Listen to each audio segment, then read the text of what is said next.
K C. വേണുഗോപാലിനെ നിയമസഭാ തെരഞ്ഞെടുപ്പിൽ മത്സരിപ്പിക്കാൻ AICC നീക്കം. എ.ഐ.സി.സി നടത്തിയ സർവേയിൽ കെ.സി. മത്സരിക്കുന്നത് ഗുണം ചെയ്യുമെന്ന വിലയിരുത്തലിന്റെ അടിസ്ഥാനത്തിലാണ് തീരുമാനം.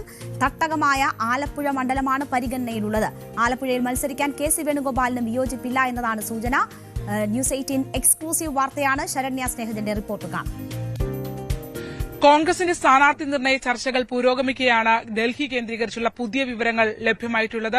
കെ.സി. വേണുഗോപാലിനെ കേരളത്തിൽ നിയമസഭാ തെരഞ്ഞെടുപ്പിൽ മത്സരിപ്പിക്കാനുള്ള നീക്കം കോൺഗ്രസ് ഹൈക്കമാൻഡിന്റെ ഭാഗത്തുനിന്ന് ഉണ്ടാകുന്നു എന്നുള്ളതാണ്. അതിന് പ്രധാന കാരണമായി മാറുന്നത് എ.ഐ.സി.സിയുടെ നേതൃത്വത്തിൽ നടത്തിയ സർവേയാണ്. അത്തരം സർവേകളിൽ കെ.സി. വേണുഗോപാലിനെ മത്സരിപ്പിക്കുന്നത് നിയമസഭാ തെരഞ്ഞെടുപ്പിൽ കോൺഗ്രസിനൊട്ടാകെ ഗുണം ചെയ്യും എന്നുള്ള വിലയിരുത്തലാണ് ഉണ്ടായിരിക്കുന്നത്. അതിന്റെ ഭാഗമായി തന്നെ ചില എംപിമാർക്ക് ഇളവ് നൽകും എന്നുള്ള സൂചനകൾ നേരത്തെ തന്നെ ഉണ്ടായിരുന്നു. അതിൽ കെ.സി. മത്സരിക്കാനുള്ള സാധ്യതയിലേക്കാണ് വഴിതെളിക്കുന്നത്. അങ്ങനെയാണെങ്കിൽ അദ്ദേഹം മത്സരിക്കുക ആലപ്പുഴ ജില്ലയിൽ തന്നെ ആലപ്പുഴ മണ്ഡലത്തിലായിരിക്കും എന്നുള്ള വിവരങ്ങളും ലഭ്യമാകുന്നുണ്ട്. മാത്രമല്ല അദ്ദേഹം ദീർഘകാലം മത്സരിച്ച മണ്ഡലം കൂടിയാണ്.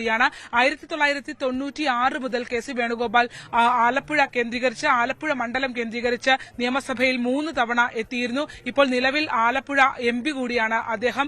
അതുകൊണ്ട് തന്നെ എംപിമാർ മത്സരിക്കേണ്ടതില്ല എന്നൊരു ധാരണയുണ്ടെങ്കിലും കെ.സി. വേണുഗോപാൽ മത്സരിച്ചാൽ അത് അനുകൂല സാഹചര്യം സൃഷ്ടിക്കുമെന്ന വിലയിരുത്തലിന്റെ അടിസ്ഥാനത്തിലാണ് ഇപ്പോൾ ഈ നീക്കം.